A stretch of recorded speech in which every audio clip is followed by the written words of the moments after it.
Morning everyone, magluto po tayo ngayon ng Bicol Express. So, yung una po natin gawin dyan, gisa po natin yung ating pork sa bawang sibuyas. Tapos lagay po natin yung ating pork. Sangkutsahin muna natin maigi po yung ating pork. Tsaka po natin ilagay yung ating bagong alamang. So, pagpatuloy lang po natin yung pagsasangkutsa natin yan sa ating pork at sa ating bagong alamang.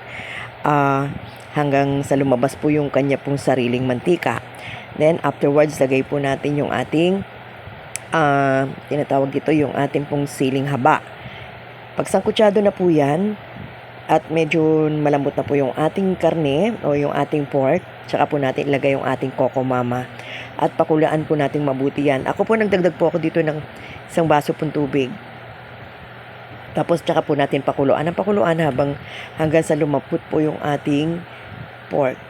So, tikman po natin kung tama na po yung kanyang alat. Kung kulang pa po, bahagya lang po lagay nating patis. Lagyan din po natin siya ng magic sarap. Patuloy po natin yung pagpapalambot sa ating pork hanggang sa maluto at lumambot po siya. So guys, siya po yung ulam natin for this afternoon, Bicol Express. So yummy, so creamy. So guys, thank you for watching. Salamat po sa mga patuloy na pagsuporta ninyo sa aking mga reels and videos.